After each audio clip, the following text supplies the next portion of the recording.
Goodbye, Titusville! Alright, had a great visit with my family and my girlfriend.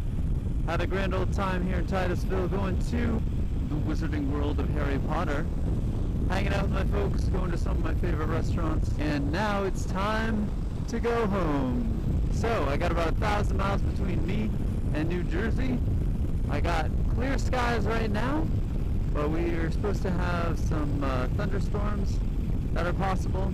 And it's supposed to get back up into the 90s. So it's going to be a hot day of riding. It is 7:10 a.m. I plan to get going at 7 a.m. and then it took 10 minutes of saying goodbye to my mom because, you know, she's my mom. I've been up and down the East Coast every summer since 2013. This is 2016, so this is my 4th time up and down the East Coast. So I know a lot of the charging stations up here. I'm going a slightly different route. In order to see some different friends this time, and I don't know, I'm excited. Okay, back to riding. Man, I haven't done this in about a week. I rode around Central Florida on my motorcycle a bit each day, but I haven't done the whole long distance riding thing in a little while. I'm at Fields BMW at 8 a.m. It is before they actually open, but I've stopped here a few times before. They've been super friendly. And so what I'm going to do, use my ChargePoint card. It unlocks a holster, and I just plug it right into my motorcycle. Oh, it's caught up here. And bam! Okay. I'm at 52%, and should take 40 minutes or so. On the road again at one of the charging spots that I have come to several times. This is Fields BMW in Daytona Beach, Florida, just 50 miles north of where my parents live in Titusville. I had a nice cool ride this morning, 75 degrees. Now it's almost 90. I'm gonna head up to Jacksonville. It's gonna be in the 90s today, so I'm charging a little slower than I could. I'm charging at about 6 kilowatts, whereas normally I charge at 8 or 9. And what that does is it keeps my battery nice and cool, because if my battery gets above 120 degrees, it won't charge anymore. Battery's at 100 degrees right now. It is 8:54 a.m. Let's go. Thank you, Fields BMW and ChargePoint, for the easy, awesome charge first thing in the morning. I got here at 8. I'm leaving at 9. I am on my way to Jacksonville. That may be the first time that I've stopped at Fields BMW without tripping their breaker. It was nice and cool. First thing in the morning, 7 a.m. Rode up to Daytona Beach, and now it's hot. So far the weather's been great. It's supposed to rain in the afternoon, which might be nice. Get a little bit of rain to cool everything off. No mountains here. I miss Montana. I was just editing the video for Montana, and I was remarking the whole time, even though I was freezing cold, I was remarking how incredible the mountains were. Oh, what I wouldn't give for just one mountain. Anything to look at besides flat land and scraggly trees. So here I am in Jacksonville, gonna stop at a Nissan dealership that I've never been to before. So we'll see how this works out. And well, I went to the Volvo instead of the Nissan dealer. I wonder if they have a charging station. No, that's VW, not Volvo. What am I thinking? Here we go. Kaga Nissan. Let's see how friendly these guys are. Most of my dealership experiences have been excellent. Very nice people. I'm gonna line up with the sun to put my battery in the shade. Charging up at Kagan Nissan in Jacksonville. Kagan Nissan. Good guys, just talking to Ryan for about 20 minutes. Had a nice chat. He's excited about Nissan Leafs and electric vehicles. Sure would be nice to be able to use the Chatimo's fast charger, but I'm charging up at 5 kilowatts. Gonna charge nice and slow. My battery is now 108 or 109 degrees, so I'm keeping an eye on that. They literally have a movie theater in Kagan Nissan. So I am going to go in and watch Hunger Games, which is playing right now, Hunger Games #1. And that's a nice way to pass the time. I was just gonna stop here for a minute and then move on to the waterfront in downtown Jacksonville, but I'm gonna stay longer here because it's gonna be so comfy. All right, had a good charge at Kagan Nissan. I'm gonna unplug,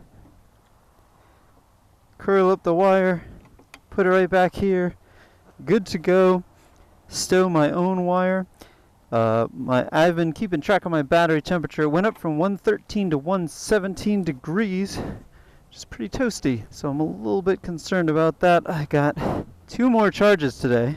Oh, and that's it. That's not bad at all. Kaga Nissan literally had a movie theater with about 20 seats, and I watched Hunger Games while I was waiting. How brilliant is that? People who are waiting for their car can just sit and watch a movie. That's awesome. So I also had a great conversation with Ryan, and he was asking about my motorcycle. He rides, and yeah, it's just overall a great experience. Just put my sunscreen on so I don't get sunburned. It is 11:53 a.m. Heading to Lake City, Florida. Let's go. Hello, Jacksonville. I've had many a pleasant stop in Jacksonville. They have a nice waterfront that is near some charging stations.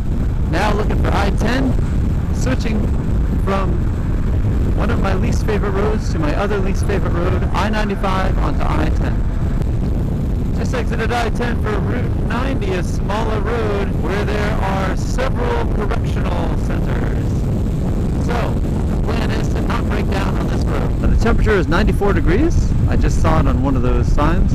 It is 1:04 p.m. I'm making good time. I only have this stop and one last stop in order to make it to my destination.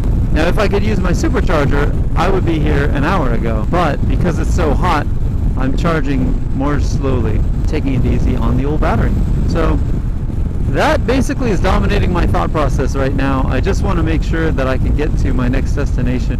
However, I can ride up to 136 degrees Fahrenheit, I believe, but it'll stop charging at about 120 or 122 degrees Fahrenheit. An hour ago, it was at 117 degrees, so we'll see what happens here. Here we are at the In and Out RV Park in Lake City, Florida. Oh look, Waffle House is right across the street. Wonder if they have Wi-Fi. All I want is a air-conditioned place to eat that has Wi-Fi. It's 1:15. I'm pulling into Lake City. All right, the In and Out RV Park. I had the same nice lady at the office, and she has clearly talked with her manager about this, and he said to charge people $20. She charged me $5 and told me to tell anyone who asks that I was charged $20. So she's super sweet, but I'd rather not have to have some kind of crazy deal like that. But if anyone asks, cost $20. There we go. In Lake City, plugged in my bike across the street at the In and Out RV Park. The lady at the checkout was nice enough to let me charge for $5, even though her boss said 20. So she said, if anyone asks, tell them I paid 20. So that's a bummer that they aren't EV friendly, but at least she is. So here I am at Applebee's. Gonna get some Wi-Fi, some food. It's lunchtime, it's 1:15, and gonna charge up my phone. Had some food and a good chat with some folks at Applebee's.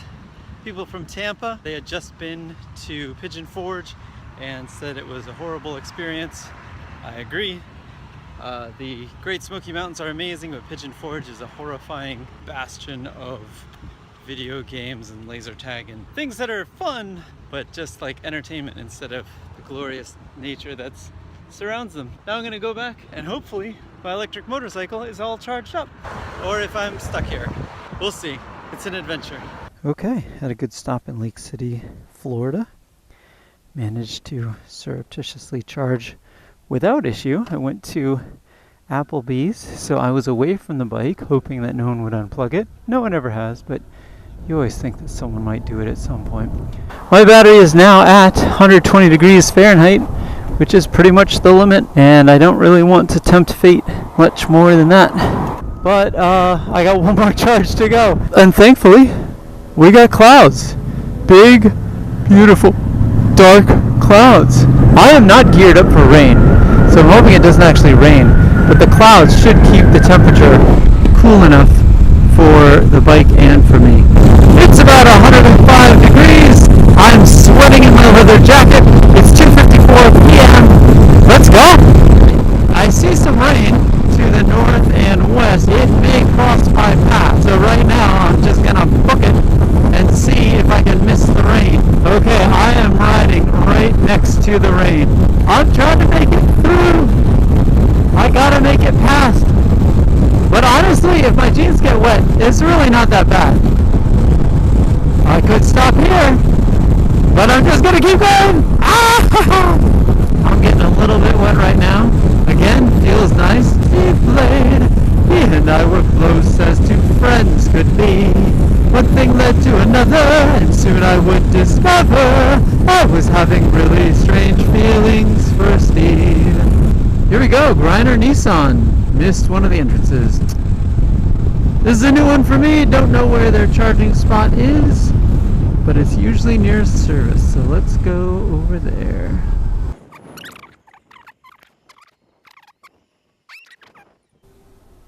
Aha! Yes, it's in the shade. Oh, thank goodness. Let's go. Here's their plug. Unravel it a bit. This is what it looks like. J1772 plug. And plug it in. Very first thing that I do. That way, while I'm taking my gloves off and such, I can check to make sure everything is working properly. Right now, it appears that it is. I can hear the fans turn on from my Elcon chargers. Right there. That one just turned on as I was pointing to it. I'm going to turn on my Bluetooth, connect to my bike, and I can see exactly how it's charging. So charging ramps up. It takes a couple seconds to do that. It's charging at 1788, but now it's charging at 3 kilowatts, and in a moment it'll charge at 5 kilowatts. As soon as the second Elcon kicks in. 3, 2, 1. Bam. Whoa, 4.3 kilowatts. Alright. So it's saying I need an hour 45. Let's check the battery. I've been needing to restart my app in order to do that. And it's at 122. Interesting. So what I'm going to do is I'm actually going to unplug one of my chargers and charge nice and slowly. At least I'm in the shade. I put this tape on to waterproof it. So, okay, that way there's less chance that it'll overheat. I'm at 28%, and there you go. That's how I charge. Charging up at Griner Nissan in Valdosta, Georgia. Got my charging station. Here's the one I'm using. Plugged into the Elcon chargers. One right there, one right there. I was just using one Elcon charger because I wanted to cool down my bike. I charged at 3.4 kilowatts for a little while, and the bike cooled down from 120 degrees to 118. So now it's safer. I'm charging up at the full rate of 6 kilowatts. Just need to go 42 miles. So I'm gonna wait till I get to 62% charge. I'm at 42% right now, and then I can head over to my friend's house. It might have been a better idea if I could have found shaded charging spots for the last couple, but can't always have that. It is 4:30 p.m. I'm gonna make it to my destination by 6. Sweet. At Griner Nissan, just finishing up my charge. I'm just charging up to 62%. Just enough to make it to my friend's house in Moultrie, Georgia. Right now I'm in Valdosta, Georgia, 52 miles away. And just gonna unplug. I got 62% charge. That's all I need, with a little extra to spare, just in case. It takes me a moment to find the house. Let's see what the temperature is. My phone is connected to my motorcycle right now, and it says 120 degrees. I charged up at 3 kilowatts in the shade. You'll notice it's in the shade. And that brought the temperature down to 117, so I pumped up the charging to 6 kilowatts, and that brought the temperature back up. So temperature goes down at 3 kilowatts, temperature goes back up at 6 kilowatts. Good to know. You know you're getting closer when you get off the highway. Still got about 30 miles to go. Nonetheless, at least I'm off the highway. Georgia now has topography that rolls up and down. Just a little bit. Not much, but just enough. All right. I made it before 6 p.m. How about that? And I might be parking with the baby buggy.